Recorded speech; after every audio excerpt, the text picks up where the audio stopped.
Good morning, YouTube. Welcome back to the channel. Today we are at the Smithsonian Air and Space Museum here in Washington, D.C. Stay tuned. Okay, although admissions is free during the busy season, you'll want to do the timed entry to reserve your spot. Okay, so you can do a Smithsonian timed entry Google search. I got that as the first hit. I'll click on that. It'll take you to this page. Scroll down a little bit underneath free admissions. You'll see this blue box. I'll click that. I'll do as if I'm going to visit tomorrow on the 12th. And then you'll see here that you can select a time. So I'll select 11 a.m. and then you can confirm the day. Then select the number of tickets, depending on how many people plan on going. I'll say 2. Add tickets. Delivery method, print at home or mobile ticket. Notice that is free. Click the continue button. And then fill in your information here. And then click purchase. Since it's free, the cost is 0. Hope that helps. So here's a model of the Star Trek Starship Enterprise. It's located right at the entrance, right before the escalators. As soon as you come in through the pass through the security, it'll be to your right. As soon as you come to the entrance, go downstairs, and this is where the bathrooms,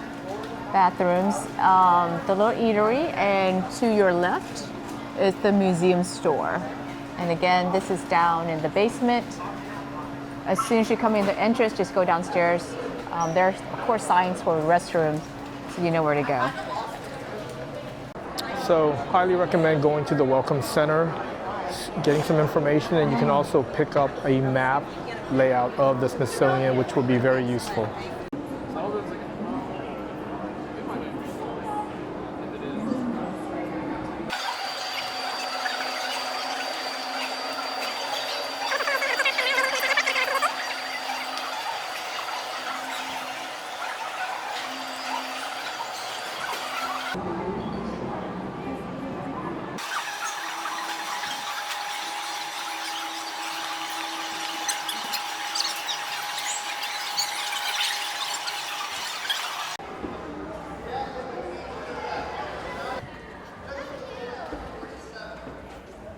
Wow.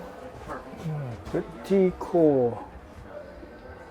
Look at all those levers back in the days. Yes, there's the cockpit.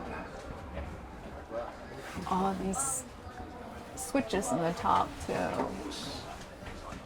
Oh, this. And the restroom.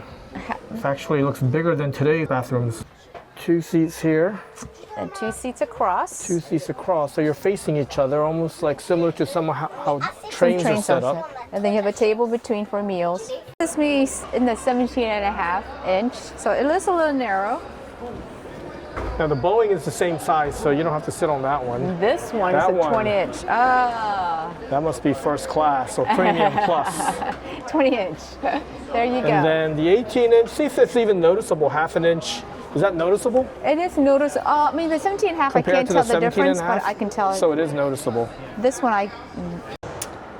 And they have the uniforms of the stewardesses and the captain.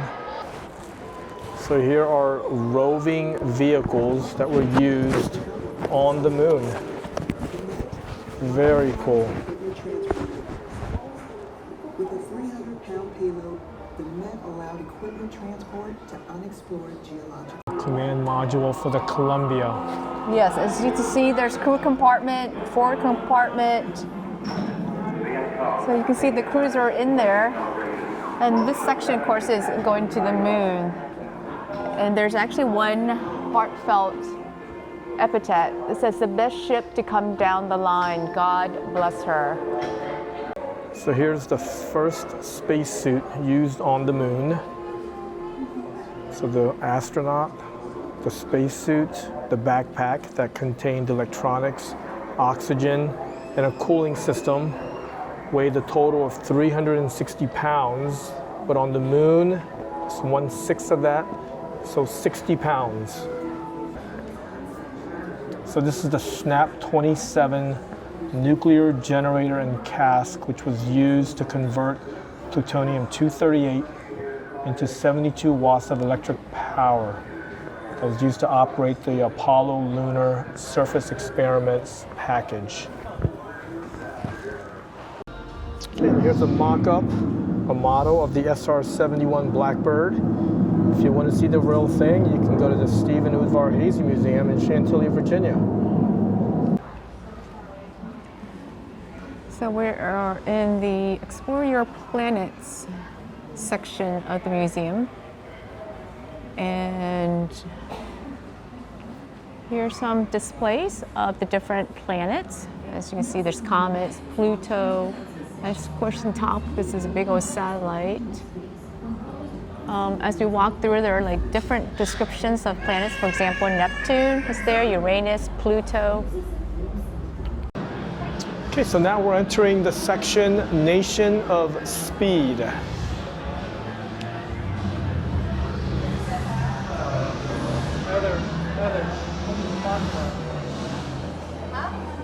This is America's Love with Speed. And as you can see, there's a Chevrolet Corvette right there. Beautiful. Okay, so now we're entering the Kenneth Griffin Exploring the Planets section.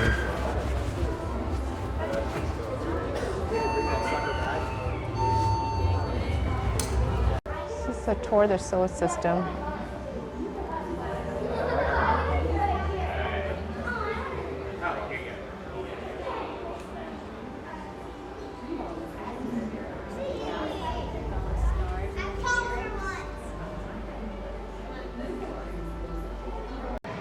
So here's a different view of the planes hanging from the ceiling as you walk down, halfway down the steps.